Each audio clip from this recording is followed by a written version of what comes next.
शुभेंदु सिंह। रायपुर से बड़ी खबर, जहां प्रेमसाय सिंह टेकाम आयोग के अध्यक्ष बनेंगे और किसी बड़े आयोग का अध्यक्ष उनको बनाया जाएगा, यानी कि बड़ी जिम्मेदारी उनको सौंपी जाएगी। टेकाम का मंत्री पद का दर्जा बरकरार रहेगा। शिक्षा मंत्री के पद से इस्तीफा उन्होंने दिया था, लेकिन एक बड़ी जिम्मेदारी उनको दी जाएगी।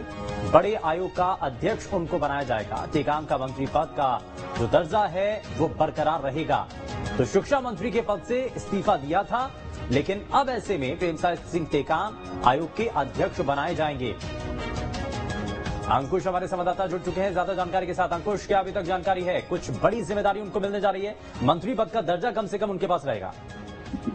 जी हाँ, बिल्कुल। और स्पष्ट हो गया है कि जिस तरीके से सरकार में और संगठन में बदलाव हुआ है, उसमें अब एक बड़ा बदलाव ये भी है कि शिक्षा मंत्री रहे प्रेमसाय सिंह टेकाम का जो कैबिनेट का दर्जा है वो बरकरार रखा जाएगा।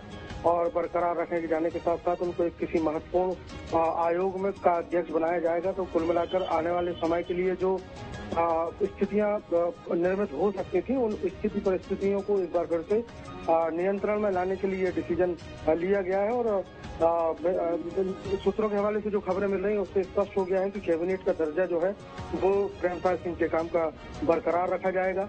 और बरकरार रखे जाने का एक महत्वपूर्ण कारण यह भी है कि जैसे ही खबरें आई थी कि शिक्षा मंत्री प्रेमसाय सिंह टेकाम ने इस्तीफा दिया है, उसके बाद जो उनके विधानसभा क्षेत्र के लोग हैं वो कहीं न कहीं उनकी नाराजगी देखने को मिली थी। और चूंकि आने वाले समय में विधानसभा चुनाव है, तो विधानसभा चुनाव में किसी भी प्रकार का नुकसान जो है वो पार्टी के लिए ना हो, इसलिए अब ये डिसीजन लिया गया है। और नाराजगी की दूर करने के साथ साथ बैलेंस जो है वो संभागों का, मंत्रियों का या कैबिनेट का, उसको बैलेंस को बरकरार रखने की भी कोशिश। अंकुश, लेकिन चुनावी साल में फेरबदल अब लग रहा है कि नेताओं की नाराजगी को दूर करने में कामयाब हो पाएगा, या फेरबदल नुकसान में साबित तो नहीं होगा कहीं?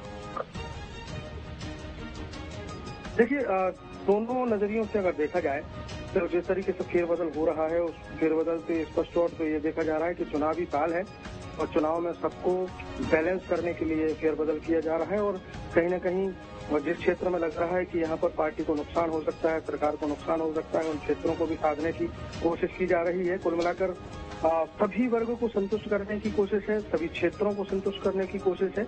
और अगर सभी क्षेत्र और सभी वर्ग संतुष्ट होते हैं तो इसका लाभ जो है कहीं न कहीं फिर से एक बार कांग्रेस पार्टी को मिलता हुआ नजर आएगा। फिलहाल मुख्यमंत्री भूपेश बघेल के जो क्षेत्र अधिकार का है, विशेष अधिकार का ये पूरा मामला है, और उनके अधिकारों के तहत वो अपने मंत्रिमंडल में जो है बदलाव कर रहे हैं, आयोग में बदलाव कर रहे हैं। तो सब लोगों को साधने की पुरजोर कोशिश है। चलिए, बहुत शुक्रिया अंकुश इस पर जानकारी देने के लिए। और महंगाई भत्ते पर बड़ा ऐलान।